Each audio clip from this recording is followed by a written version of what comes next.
بسم الله الرحمن الرحيم صلى الله عليك يا مولاي يا رسول الله صلى الله عليك أيها البشير النذير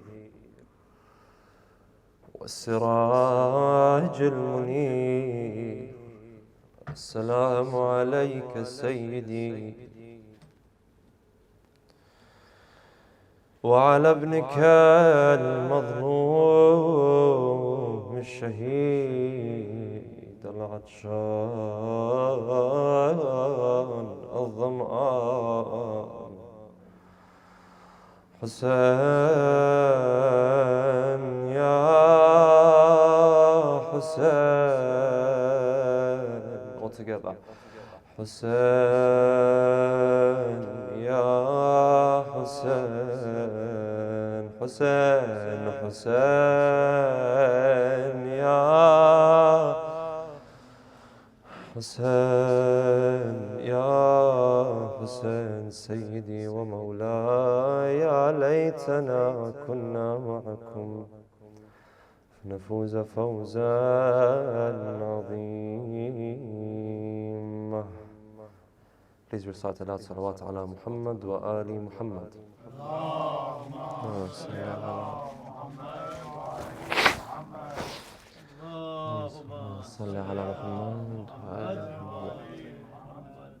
Respected brothers and sisters, Assalamu alaikum wa rahmatullahi wa barakatuh. Once again, it's an honor to be among you commemorating these holy nights and the martyrdom and the revolution of Abu Abdullah al-Hussein alayhi salam. As we mentioned yesterday, the revolution of the heart, the revolution that came to rid us of internal slavery. But before we begin, I'd like to remember, inshallah, I'd like to make this a habit every day before we begin our majlis, to remember a portion, a segment of brothers and sisters in our community. Tonight I'd like to remember the brothers and sisters in our community and in the global community around the world who are facing some form of disability, some form of physical disability or a mental disability, and just to show them that we love them and we respect them and that we're with them. Let's remember them with a loud salawat ala Muhammad wa ali Muhammad. Allahumma salli ala Muhammad. I thank you all for coming, and inshallah tonight or today we are able to continue embarking on this journey that we began yesterday. Yesterday we discussed the concept of the inner kingdom.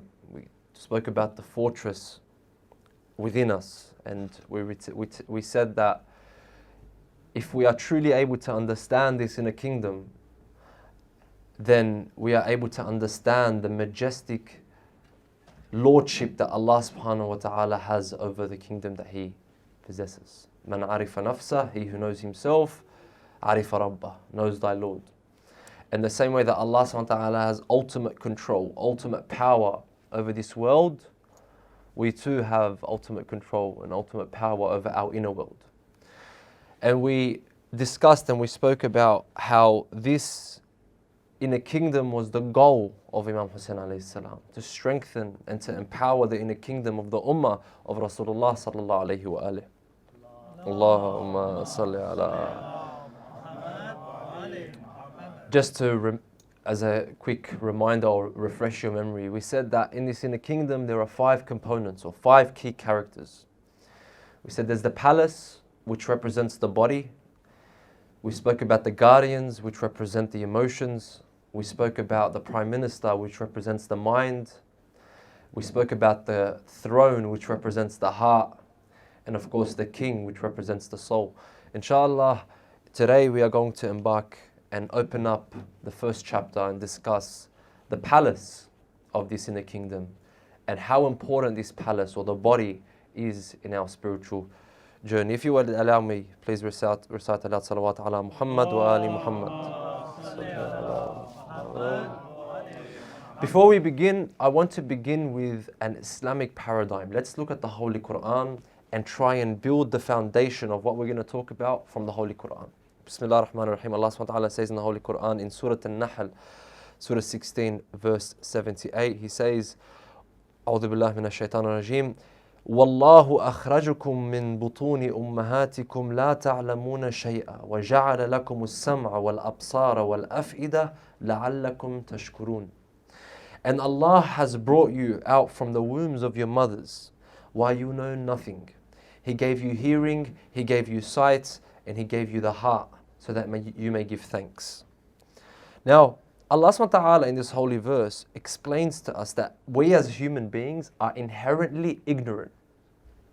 We begin in this world it's like a clean slate. We have no information. We don't know how to communicate with the world. We have no knowledge. And He's provided us with the tools that we can utilize to access knowledge.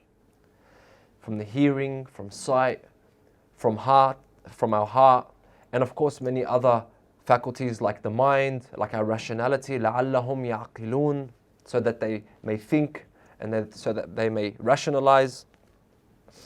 He's provided us these different tools so we can embody, or so we can empower our inner ability to create a spiritual connection between us and ourselves, us and the world, and us and Allah subhanahu wa ta'ala.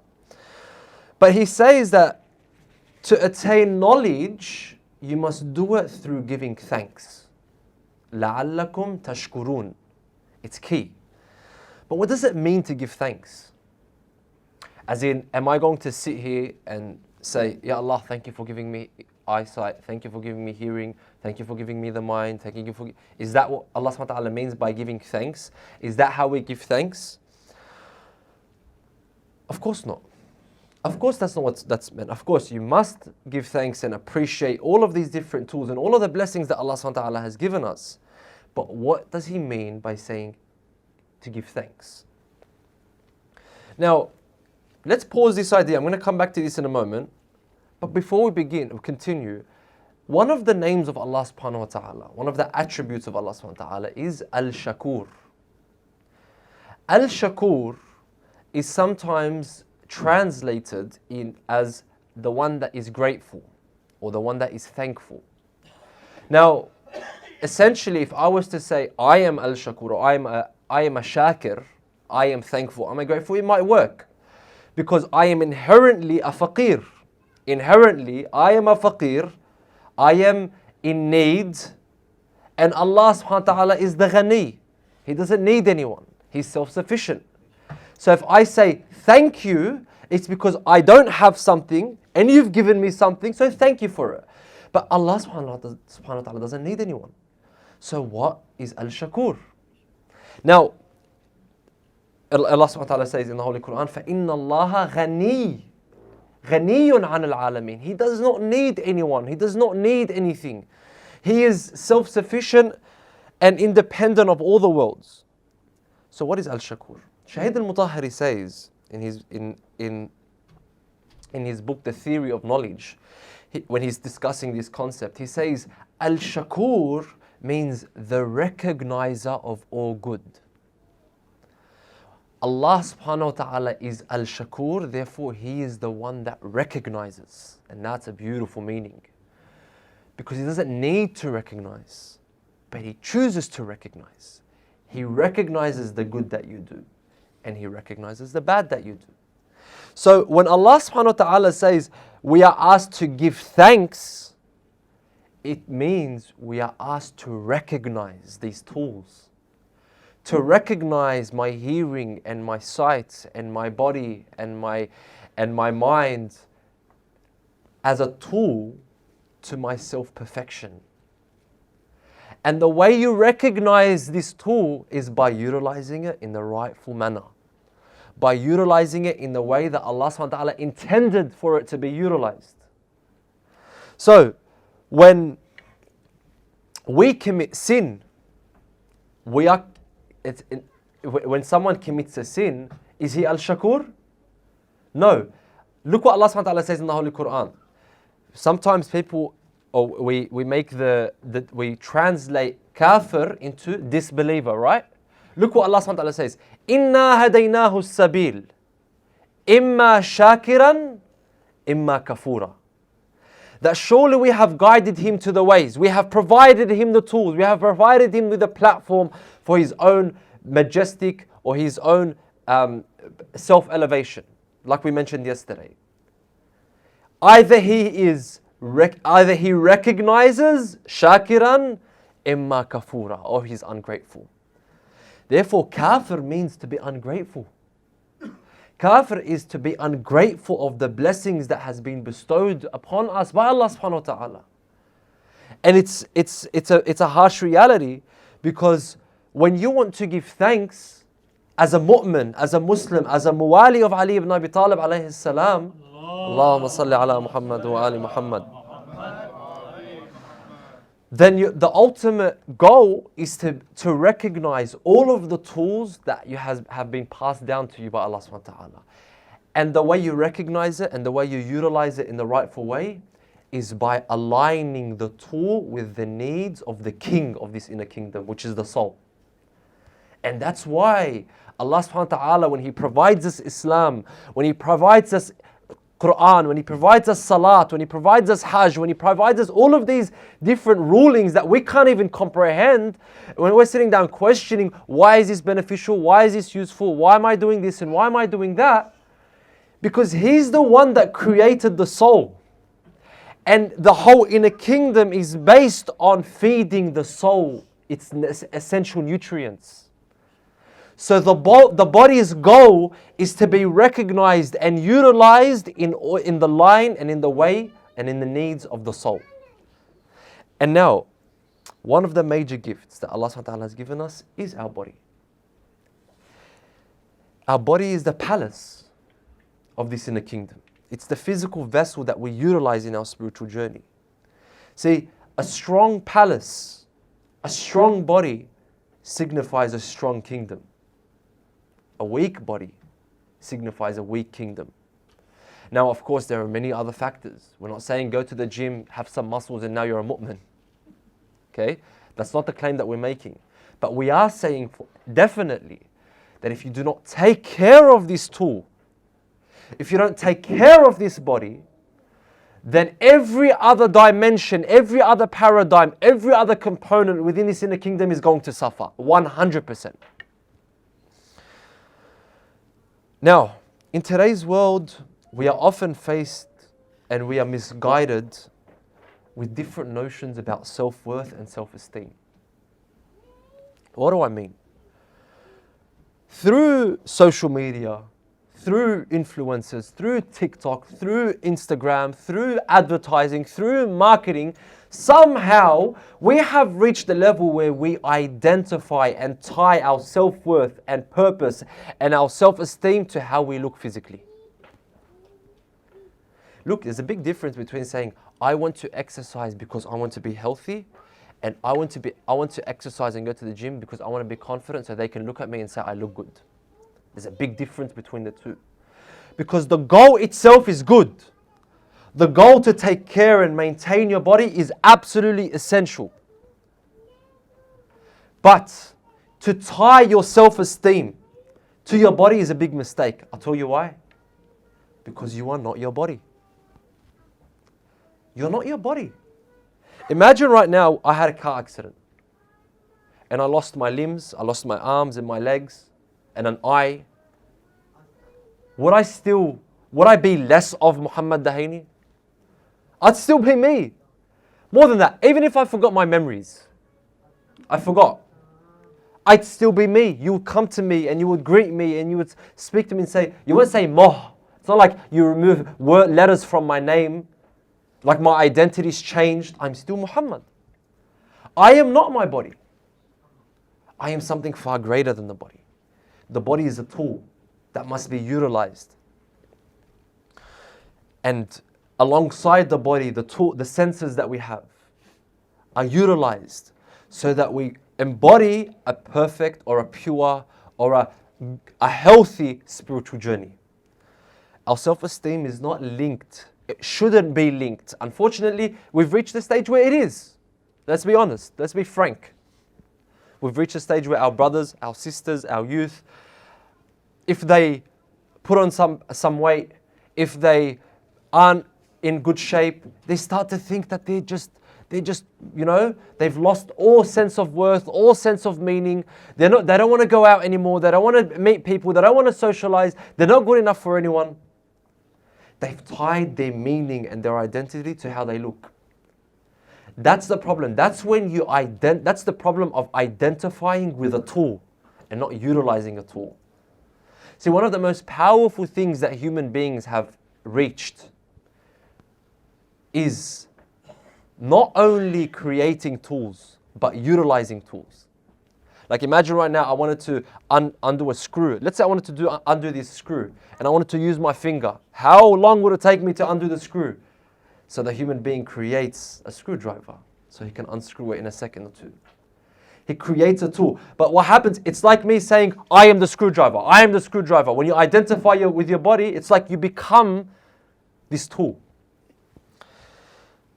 And so, where did this idea creep in? What did it infiltrate? It infiltrated one of the most important concepts, one of the most important pillars of Islam. And that is modesty. Modesty has been under attack for a long time.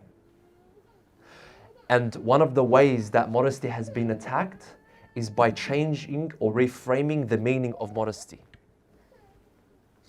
Now, people mistaken modesty, especially in today's society, and they think that modesty is a physical or a materialistic virtue. I do modesty. I show modesty. And so what happened is we started to confine the meaning of modesty and we started to forget the essence of what it is. Brothers and sisters, modesty isn't a physical external trait. It's an internal trait. It's a virtue that stems from within and that is portrayed on the outside. You know what that means? That means you as a brother have to uphold hijab just like you, my sister. Hijab is not just a physical, aspect of our life. It's not gender specific.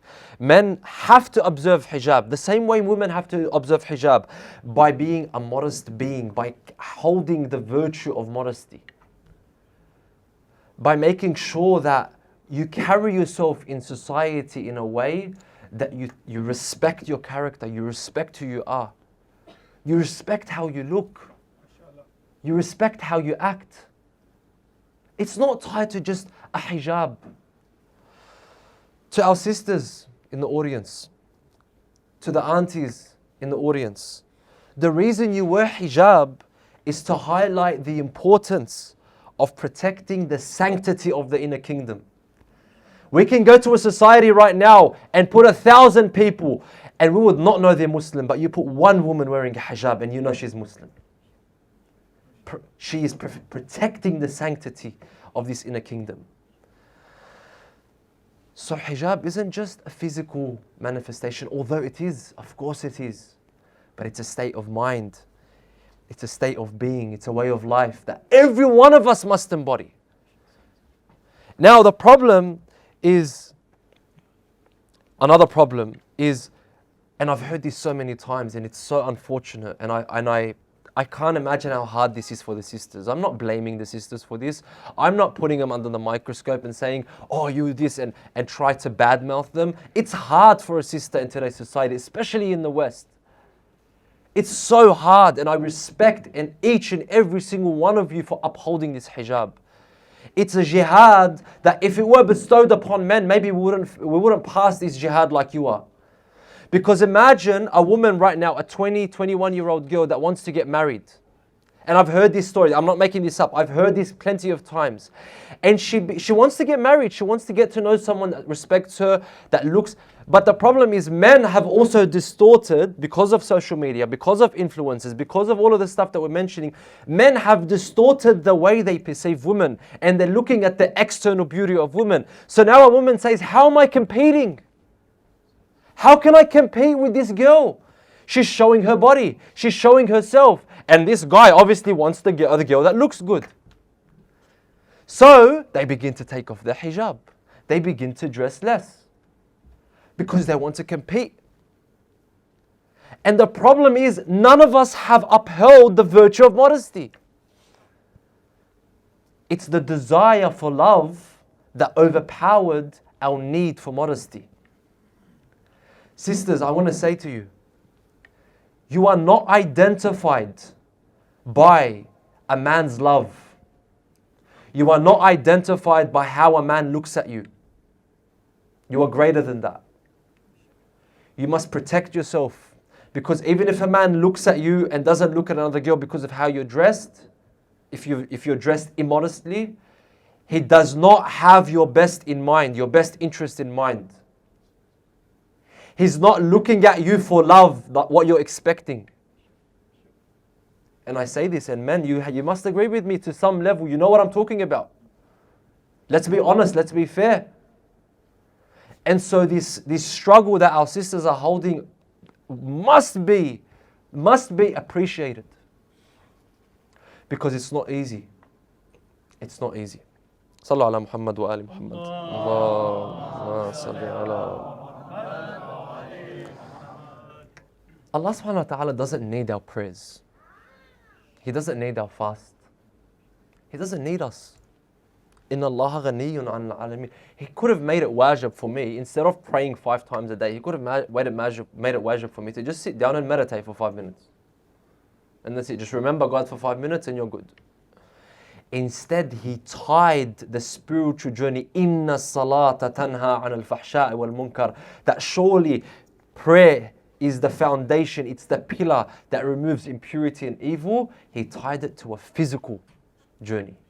You must do wudu.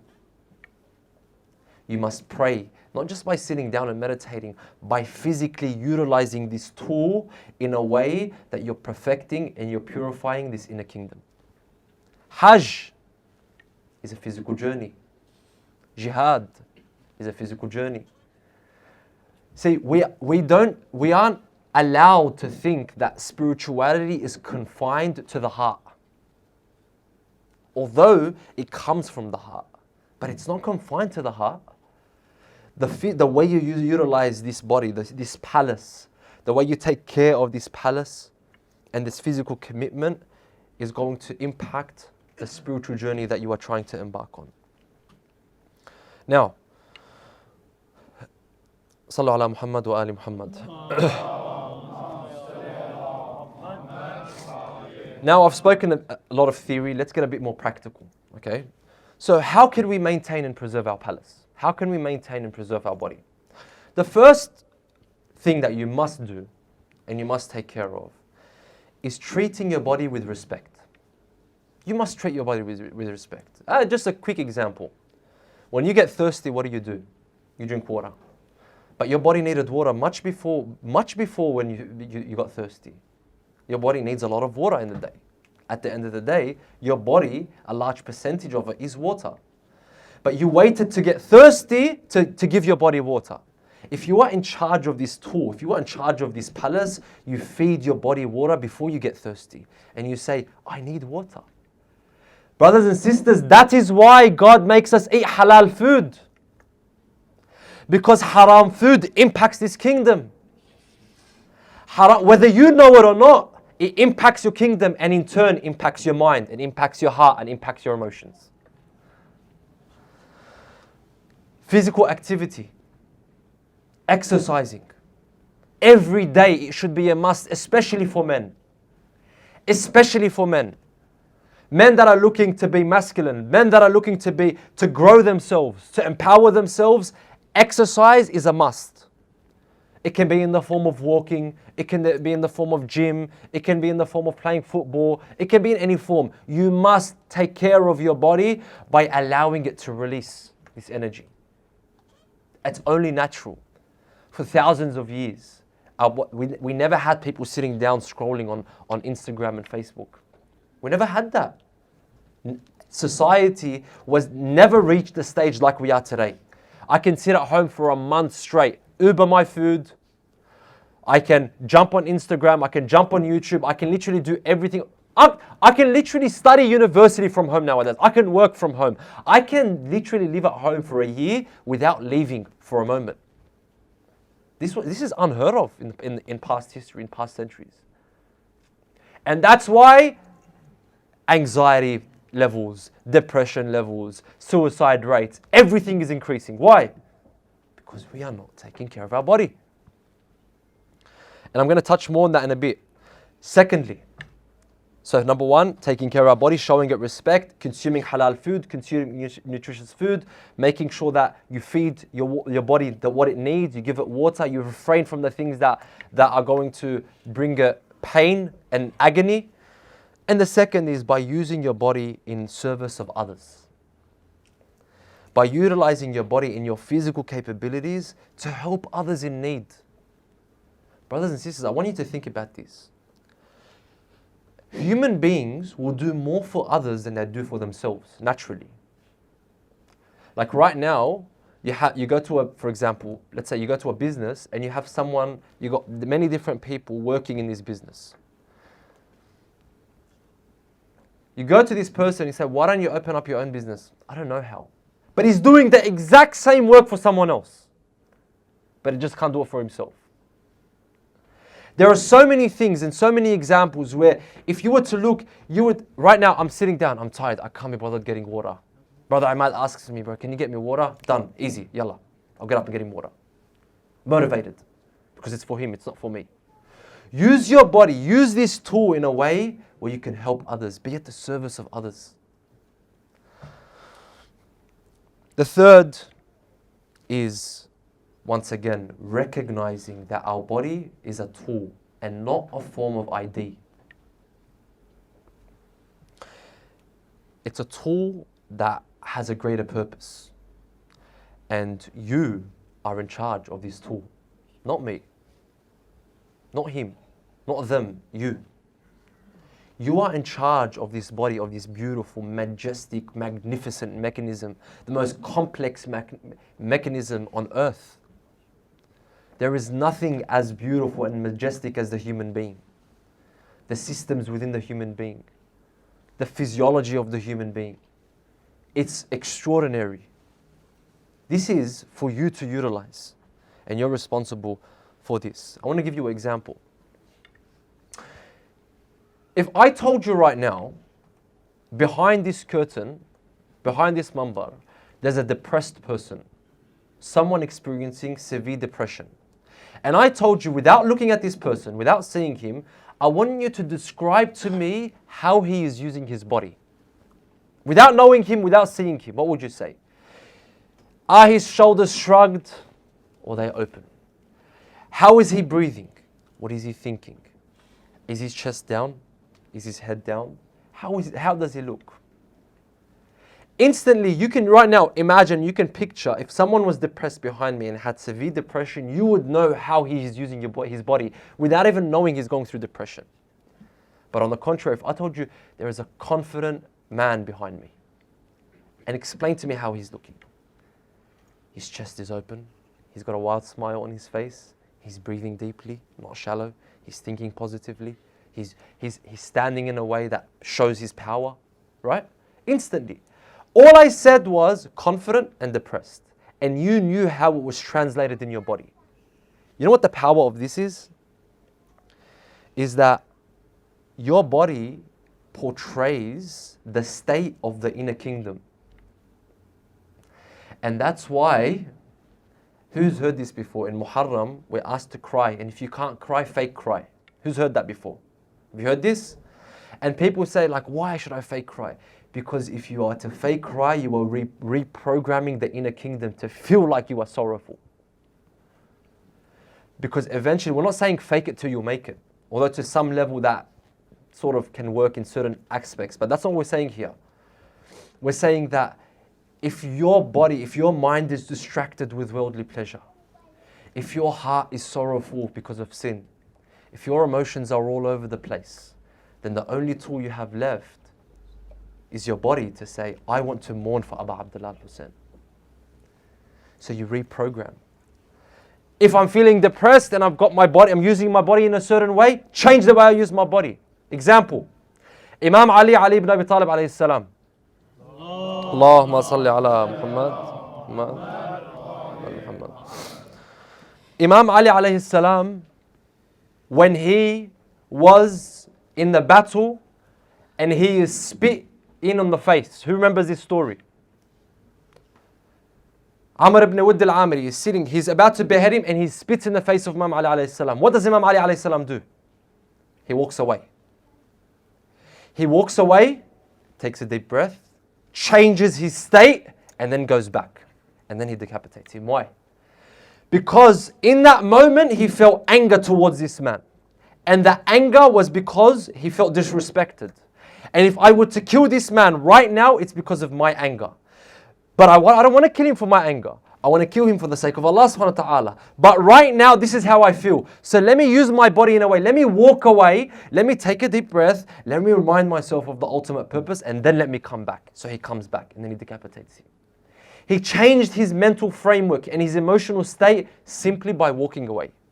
That's why he also says, if you are angry and you're standing, sit down. If you are angry and you're sitting, stand up. Go for a walk. Other perfect examples. Look at the hijab of Sayyidah Zainab alayhi salam. The hijab of Sayyidah Fatima. Allahumma salli ala Muhammad wa ali Muhammad. They were symbolic of what? Of their spiritual strength, of their faith, of their modesty, of the power that they had, the control and the harmony that they had within the inner kingdom. So they upheld the hijab in the most magnificent and most majestic ways. And if you look at the mission of Imam Hussein alayhi salam, his journey to Karbala was a physical journey like we mentioned yesterday. But it was also a spiritual journey. But the physical struggle was a manifestation of the spiritual struggle. His physical sacrifice was a testament to his spiritual strength. His palace served the inner kingdom. He wasn't a slave to his palace. He was in control of it. Now, on the 8th of Dhul Hijjah, Sallu ala Muhammad wa ali Muhammad. Imam Hussein alayhi salam departs Mecca to go to Iraq. He has around 50 people with him, family and friends. Now a lot of people told him not to go, like we mentioned yesterday. You know, his brother Mohamed ibn al-Hanafiya tried, his uncle ibn al-Abbas tried. But he was persistent, and I'm going to remind you. He made his position clear. He said, I have not come out to stir emotions or to play with oppression. I want to bring the ummah back to the path of Amr bil Ma'ruf and Nahi an al Munkar. I want to lead them to the path of my grandfather and my father Ali ibn Abi Talib alayhim wassalam. After leaving Mecca, there are 14 stations that Imam Hussein alayhi salam stopped in before he reached Karbala. And inshallah, I'm going to try and go through these really quickly and then we will enter into the Masa'ib. The first station is Safa. Now I might get the terminologies wrong, but at each station I want to mention just a few key points that happened. Imam in the first station met Farazdaq, and this is the poet when Imam Hussein alayhi salam asked him about Kufa and what's happening in Kufa. He said, people's hearts are with you, but their swords are against you. And Imam Hussein alayhi salam replies saying, Allah does what He wishes, and I leave to Him who proposes the just cause. Then he continued on his way, and he goes to the second station, which is called Dhat al-Irq. He, Imam Hussein alayhi salam's cousin Abdullah ibn Ja'far, brought his two sons, the husband of Sayyidah Zainab alayhi salam. He brought his two sons, Aoun and Muhammad, to Sayyidah Zainab, and he said he ordered them to help the Imam, to be part of the army in the camp of Abu Abdullah. Then Imam Hussein continued to the third station, Batn al-Ruma. Imam, he sent a letter to Kufa with someone by the name of Qais bin Mashir. And he met another man who came from Iraq. When he heard of the Imam's intention to come to Kufa, he tried to stop him. He said, the Kufans are not faithful. You got to watch out, Ya Abu Abdullah. You can't trust these people. But the Imam continued. At every station, the Imam was being told to stop. Take your palace, take your kingdom and go back. but he knows what he's going towards. Remember what we said yesterday. What is greater than life itself? It's to have a purpose, to have a responsibility that's greater, far greater than you. So he continues. In the fourth station, Imam met Zuhair ibn al-Qayn. Some narrations say that Zuhair was not among the followers of Ahlul Bayt. But when Imam told him of his purpose, of his responsibility, of why he is going to where he is going, what he wishes to do, Zuhair gives all his possessions to his wife and he goes with Imam Hussein alayhi salam. He continues. The next station. The Imam in Zabala is called. Imam learns from two tribesmen that were coming from Kufa that Hazrat Muslim alayhi salam has passed away. And he says, Inna lillahi wa inna ilayhi raji'un. And he continues. Then he goes to the sixth station. Imam meets a man of the tribe who told him Kufa was no more a friendly town and that now it's surrounded by Yazid's army. Ya Aba Abdullah, you have to watch out. And he continues. The reason why I'm saying all these stations, brothers and sisters, is I want to show you that it wasn't just like Imam left Mecca or he left Medina and he just arrived in Karbala. Along the way, a lot of people tried to stop him, to protect him, to stop him because they knew what was happening and he knew what was happening. So he continued, and he continued. Then, in the ninth station, just to fast forward a bit because we're running out of time. In the ninth station, it was here that Imam met Hur's army of around 1,000 men. They were thirsty. So Imam ordered his men to feed them and to give them water. Imam helped them and he even made sure that the animals would drink water. Subhanallah. Assalamu alaikum Abu Abdullah. And then Imam Hussein led the Dhuhr prayers and everyone followed, including Hur and his soldiers. And this is when Imam Hussein gives a beautiful khutbah. He says something. He says, O people of Kufa, you sent to me delegations and you wrote me letters that you had no Imam and that I should come to unite you and lead you to the way of Allah. You wrote that we, the Ahlul Bayt, are more qualified to govern your affairs than those who claim, to which they have no right and act unjustly and wrongly. But you have changed your mind. You have become ignorant of our rights and you have forgotten your promises. I shall turn back. Now Imam Hussein alayhi salam is saying, I'll turn back. The reason why is to show them that I am not a warmonger. I had a goal. I came to save you. I came to protect you. You told me to come to you. And so I listened and I came.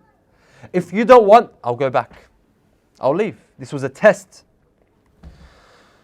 But it was denied.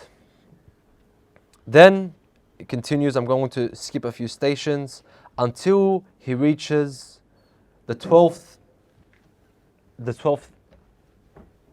station. And this is where now it was clear that Kufa was no longer a destination. It's no longer, Imam Hussein alayhi salam was no longer going to Kufa, and Hur didn't want to leave him. Hur had orders that he is not to leave Kufa, he is not to leave. Imam Hussein alayhi salam must pledge allegiance. And so he rested in the afternoon, and then his 18-year-old son heard Imam Hussein alayhi salam, Ali al-Akbar. Some narrations say 18, some narrations say 28, some narrations say older, some narrations say younger. Regardless, at the moment, he hears Imam Hussein saying, Inna lillahi wa inna ilayhi raji'un. And this is where he utters the beautiful words. He says, Ya Aba, Ali al-Akbar, alasna ala al-haq, فإذا لا نبالي إن وقعنا على الموت أو وقع الموت علينا. Allahu Akbar. What a powerful line. He says, Father, are we not on the right path? If so, then we need not worry if death was to fall upon us or we are to fall upon death. And this is when the Imam reaches the final stop. This is when the Imam reaches the stop, and then Hur reaches the letter saying, Hussein ibn Ali is not to leave this place. So the caravan passes through Ghadariya to a place. Imam asks, what is the name of this place? قالوا تسمى كربلاء فتنفس الصعداء وقال أرض كرب وبلاء قفوا ولا ترحلوا منها فها هنا والله مناخ ركابنا وها هنا والله سفك دماؤنا وها هنا والله هتك حريمنا وها هنا والله قتل رجالنا وها هنا والله ذبح أطفالنا وها هنا والله لا تزال قبورنا وبهذه التربة وعدني جدي رسول الله ولا خلف لقوله. In a narration narrated by Al-Kalbi, he said, they all traveled until they reached the land of Karbala. Hussein's horse stopped moving. The Imam asked, seeing this strange occurrence, what is this land called? They replied, it's the land of Ghadiriya. He asked, does it have another name? They said it's called Nainawa. He asked, does it have another name? They said it's called the banks of Euphrates. He asked, does it have another name? They said it's called Karbala. He breathed deeply and said, it's the land of distress and calamity. Then he said, stop here, my family. Do not move from here. By Allah, here we will camp. Here our blood will be spilled. Here our sanctity will be violated. Here our men will be slaughtered. Here our children will be killed. Here our graves will be as the Prophet, my grandfather, has promised me about this land. وعندما نزل الإمام أرض كربلاء ضرب فسطاته وراح يعد سلاحه ويصرخ سيفه مرددا الأبيات الآت. When Imam al-Hussein arrived in Karbala, he pitched his tents. Brothers and sisters, I want you to close your eyes for a moment and try to imagine this scene. Imam Hussein began to prepare his weapon, to sharpen his sword, and he started chanting the following verses. Ya dahra